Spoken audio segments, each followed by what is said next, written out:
نحمدہ و نصلی و نسلم علی رسولہ الکریم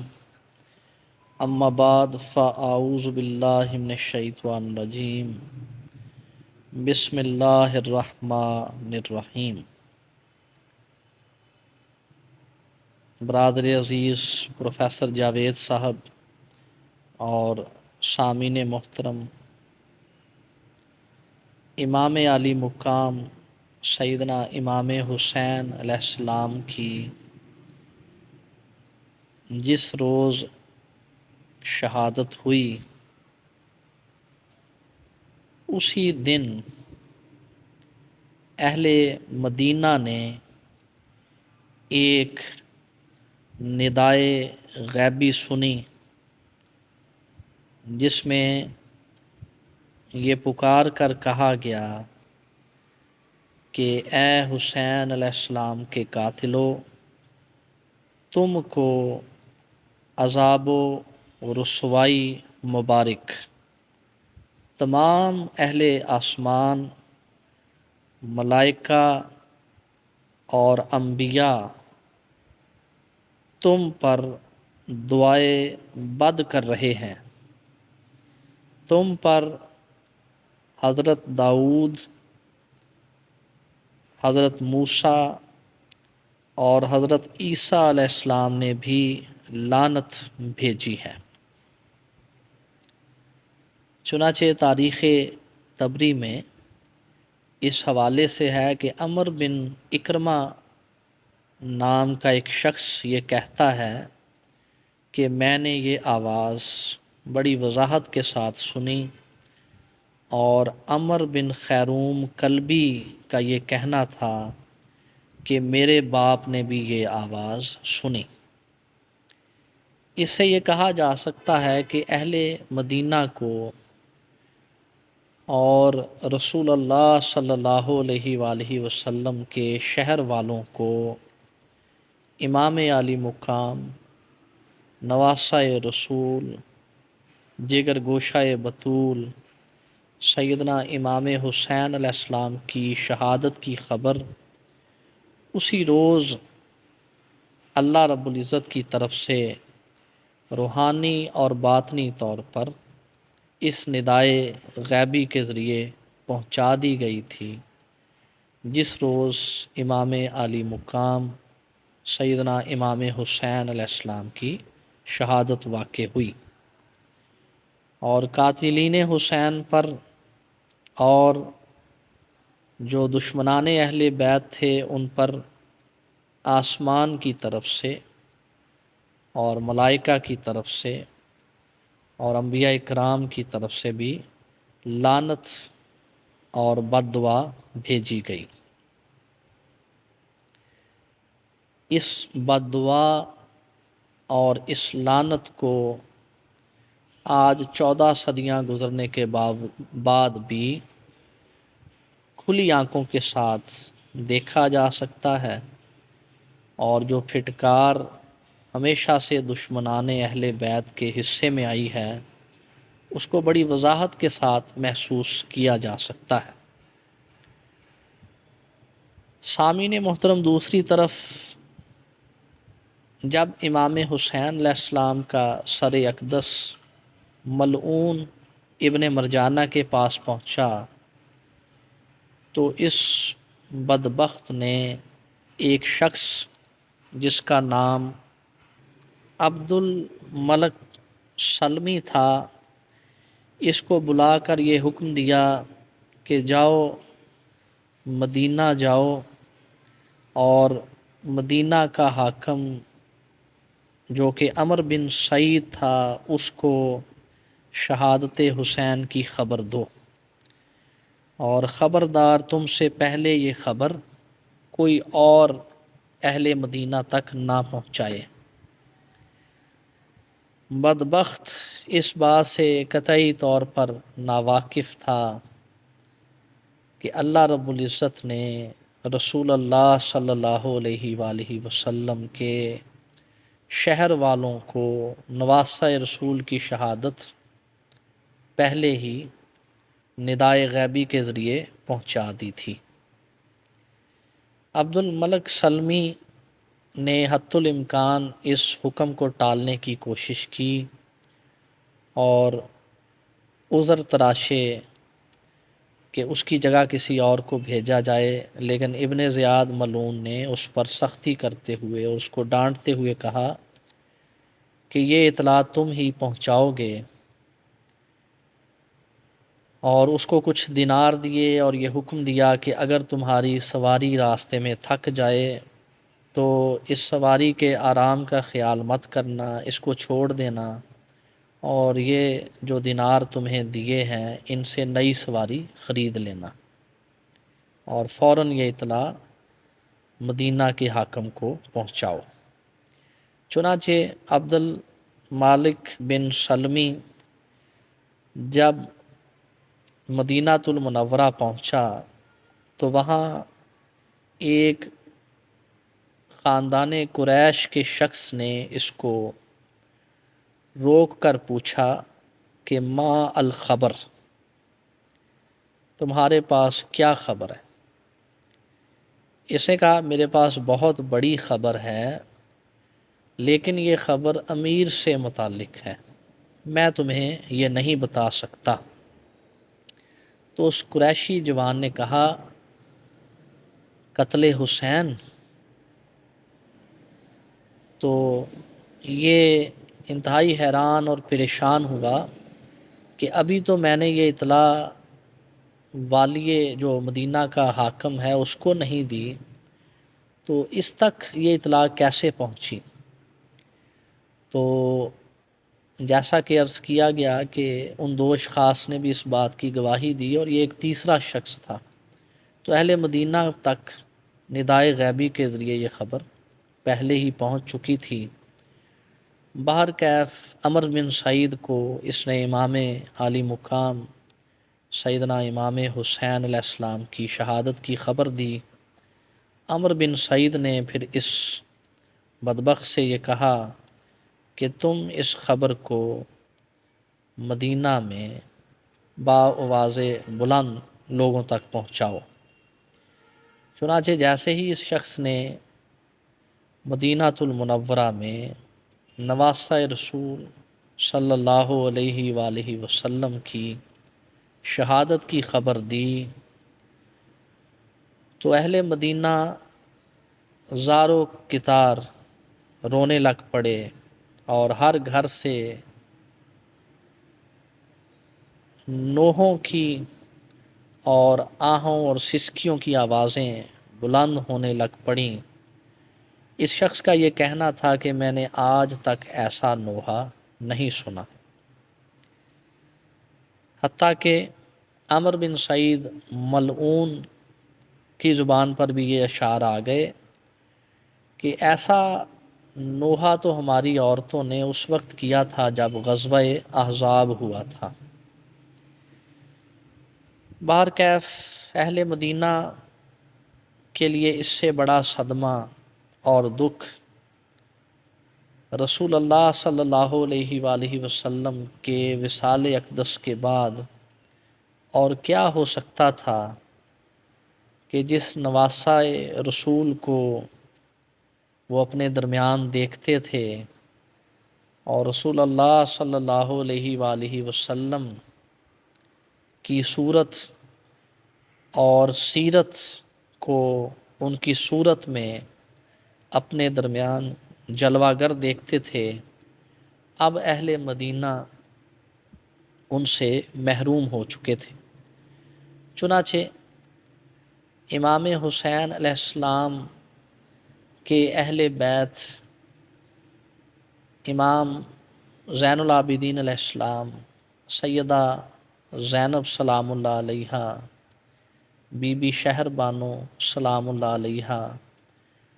اور دیگر خاندان اہل بیت کے مدینہ المنورہ میں تشریف لانے سے قبل ہی اہل مدینہ اس اندوہناک اور انتہائی غمناک خبر سے آگاہ ہو چکے تھے، اور کئی دن سے انہوں نے مدینہ میں صف ماتم بچھا رکھی تھی۔ اس موقع پر حضرت عبداللہ بن جعفر رضی اللہ تعالی عنہ، جو کہ حضرات اون و محمد رضوان اللہ علیہم اجمعین کے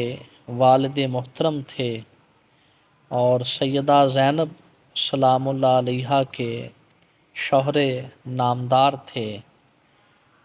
ان کے پاس جب امام علی مقام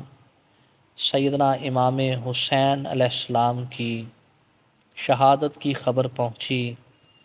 اور آپ کی شہادت کے ساتھ ان کے دونوں بیٹوں کی شہادت کی خبر بھی پہنچی، تو بہت سے لوگ ان کے گھر تعزیت کے لیے آئے اور پرسہ دینے کے لیے آئے۔ ان میں بہت سے خدام بھی تھے۔ ان خدام میں سے ایک بدبخت خادم نے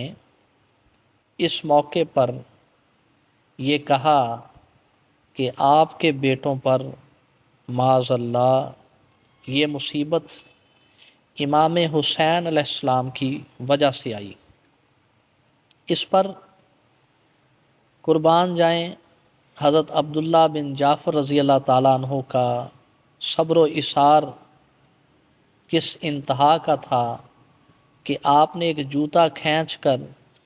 اس غلام کو دے مارا اور کہا، او بدبخت، امام حسین علیہ السلام کی نسبت ایسا کلمہ کہتا ہے، واللہ اگر میں خود بھی وہاں موجود ہوتا تو ہرگز ان سے جدا نہ ہوتا اور یہی چاہتا کہ ان کے ساتھ میں بھی شہید ہو جاؤں۔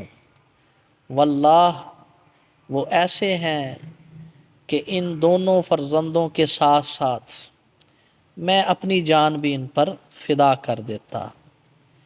ان دونوں فرزندوں کی مصیبت کو میں مصیبت نہیں سمجھتا، انہوں نے میرے بھائی میرے ابن عم کے ساتھ ان کی رفاقت میں، ان کی صحبت میں صبر و رضا کے ساتھ اپنی جان قربان کی ہے۔ یہ کہہ کر حضرت عبداللہ بن جعفر رضی اللہ تعالی عنہ نے اپنے ہم نشینوں کی طرف متوجہ ہو کر فرمایا کہ اللہ کا شکر ہے کہ جس نے امام حسین علیہ السلام کی شہادت کے غم میں ہمیں رونے کا موقع دیا اور مجھے اس پچھتاوے سے بچایا کہ میں ان کے ساتھ شریک نہیں تھا۔ میں اس بات پر اللہ رب العزت کا شکر ادا کرتا ہوں کہ میرے دونوں بیٹوں نے امام حسین علیہ السلام کی نصرت کی اور ان کے قدموں پہ اپنی جان نچھاور کر دی۔ سبحان اللہ، قربان جائیں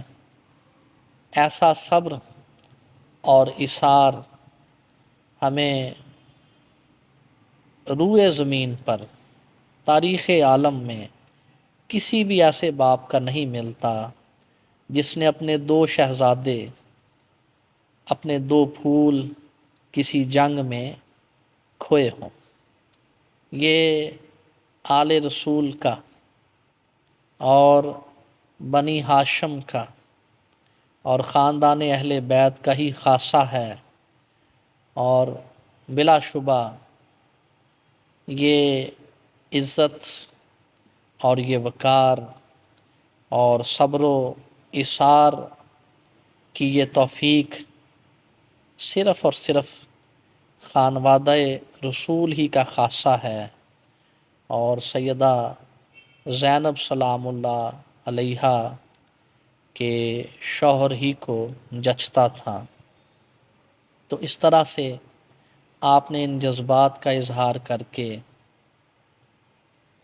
اپنے آپ کو بھی شہدائے کربلا کے ساتھ شامل کیا اور کمال کی وفا اور کمال کی محبت کا مظاہرہ کیا، جو ہمیشہ ہمیشہ کے لیے مشعل راہ ہے۔ اس موقع پر حضرت ام لقمان بنت عقیل بن ابی طالب سلام اللہ علیہا عورتوں کے ساتھ گریہ زاری کرتیں اور نوحہ کرتی تھیں۔ انہوں نے اس موقع پر یہ اشعار ارشاد فرمائے: لوگو کیا جواب دو گے پیغمبر اسلام کو جب وہ تم سے یہ بات پوچھیں گے کہ تم نے پیغمبر آخر الزماں کی امت ہونے کے باوجود میری اطرت اور میرے اہل بیت کے ساتھ میرے وصال کے بعد ایسا سلوک کیا؟ ان میں سے کچھ اب اسیر ہیں اور کچھ اب خاک نشیں ہیں۔ سامعین محترم، اہل مدینہ کا غم اور آل رسول کی خاطر یہ رونا اور تڑپنا جاری تھا کہ خاندان اہل بیت کا یہ قافلہ جو دمشق سے چلا تھا وہ بھی مدینہ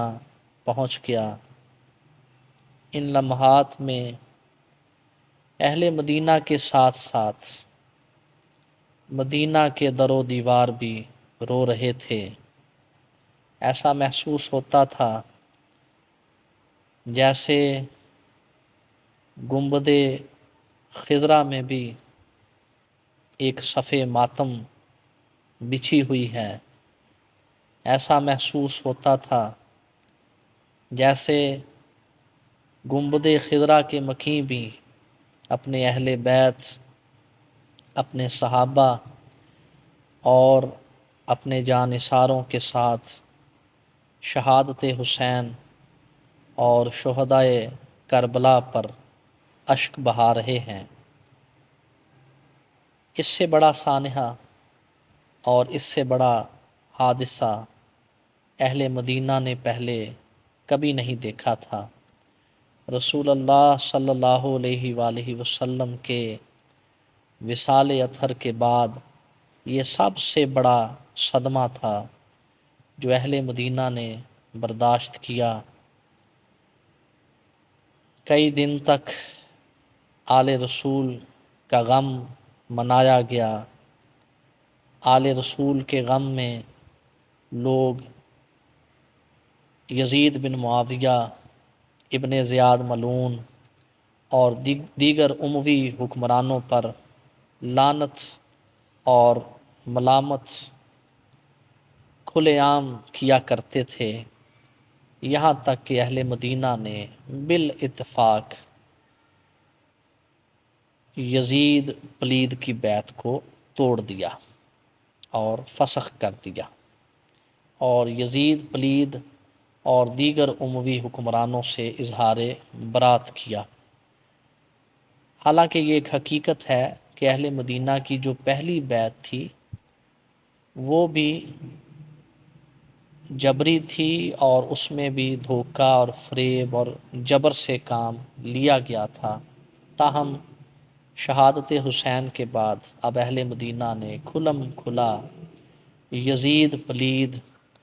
اور اس کے دیگر جو امیر تھے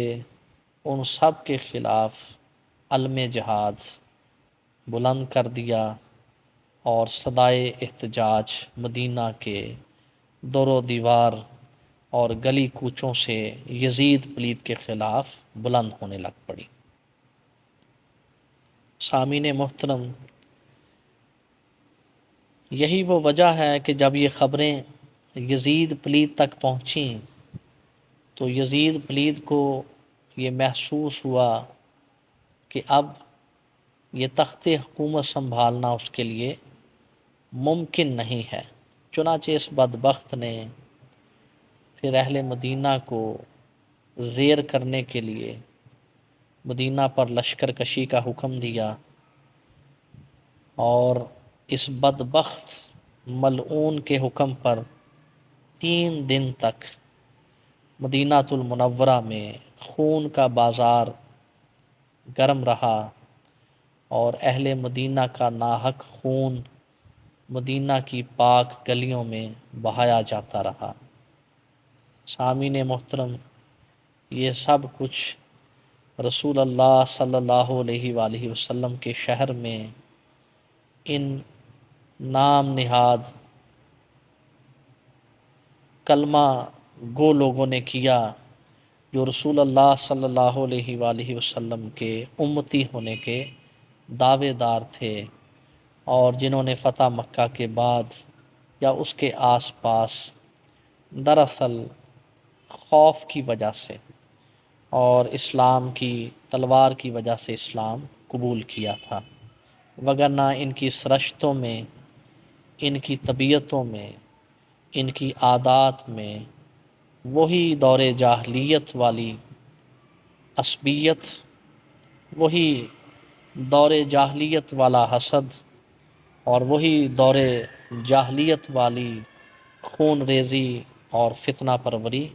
پوری طرح موجود تھی، جس کا اظہار واقعہ اس کربلا کی صورت میں اور اس کے بعد واقعہ ہرہ کی صورت میں رونما ہوا، یہاں تک کہ بدبخت یزید پلید کے لشکریوں نے مسجد نبوی میں گھوڑوں کو باندھا، مسجد نبوی کی حرمت کو بھی پامال کیا گیا، اور 3 دن تک مسجد نبوی میں نہ کوئی نماز ہو سکی، نہ کوئی اذان ہو سکی۔ اور ایک صحابی رسول جو مسجد نبوی میں رسول اللہ صلی اللہ علیہ وآلہ وسلم کے منبر اقدس کے نیچے چھپ گئے تھے، ان کا یہ کہنا تھا کہ 3 دن روضہ اقدس سے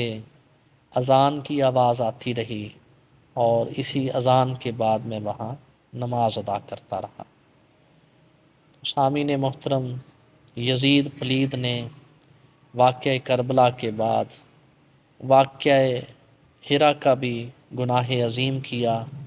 اور یوں یہ ثابت کیا کہ اس خاندان کا اسلام فقط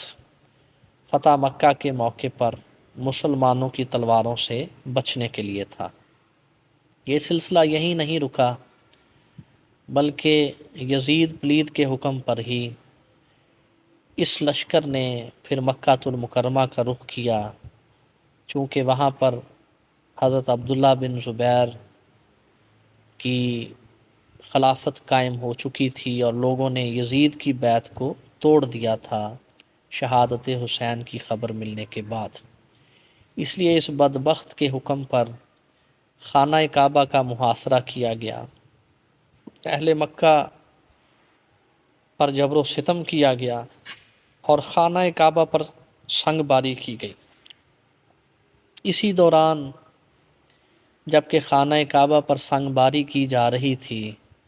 یزید ملعون کے واصل جہنم کی ہونے کی خبر اس کے لشکریوں تک پہنچی، چنانچہ یہ لشکر وہیں سے بد دل ہو کر واپس دمشق چلا آیا۔ سامعین محترم، تاریخ اسلام کی یہ بڑی خون آشام اور انتہائی عبرتناک یہ کہانیاں ہیں، جو بنو امیہ کے ان حکمرانوں کے ہاتھوں خاص طور پر معاویہ بن ابی سفیان کے بیٹے کے دور میں رونما ہوئیں، اور اگر کوئی یہ شخص کہے کہ اس کا ذمہ دار صرف یزید ہے تو یہ نادانی اور جہالت کی بات ہے۔ اس کا پورا ذمہ دار وہ شخص بھی تھا جس نے خلافت جیسے مقدس نظام حکومت کو ملوکیت میں بدلا تھا، اور اپنے انتہائی پلید اور فاسق و فاجر بیٹے کو اپنے بعد ولی عہد مقرر کرنے کی بدعت سیاح کی تھی، اور امام حسن علیہ السلام اور امام حسین علیہ السلام جیسے شہزادوں کی موجودگی میں اپنے پلید بیٹوں کو عنان حکومت دی تھی۔ یہ واقعات تاریخ اسلام کا سیاہ ترین باب ہیں، اور ملوکیت کے یہ بد اثرات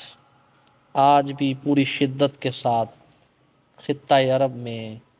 اور دیگر اسلامی دنیا میں جاری ہیں، اور اس بدعت کا جتنا بھی گناہ ہے اس پہلے بدعتی کے سر ہے، اور امت آج بھی ان بد اثرات سے باہر نہیں آ سکی۔ سامعین محترم، آج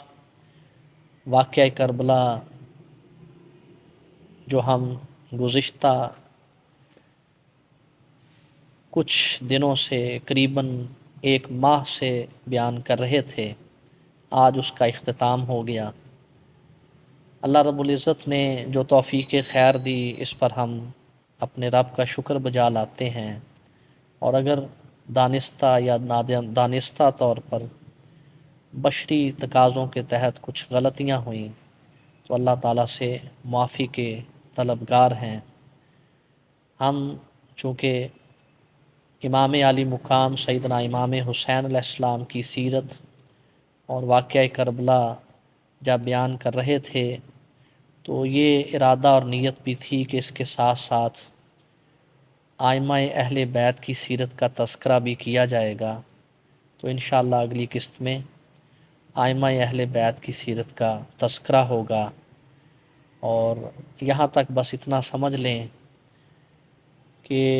حضرت بی بی شہر بانو سلام اللہ علیہا نے پھر یہاں سے اپنے ملک ایران کی طرف آپ کی روانگی ہوئی اور ایران کا رخ کیا، اور وہاں آپ نے شہر میں سکونت اختیار نہ کی، بلکہ صوفیاء اور بزرگ یہ فرماتے ہیں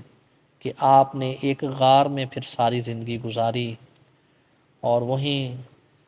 جس طرح رسول اللہ صلی اللہ علیہ وآلہ وسلم نے غار حرا میں اللہ کو یاد کیا تھا، اسی طرح ایران کے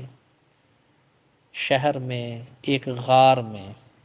آپ نے ساری زندگی عبادت اور ریاضت میں گزاری، اور وہیں آپ کا وصال ہوا۔ اس طرح امام زین العابدین علیہ السلام نے بھی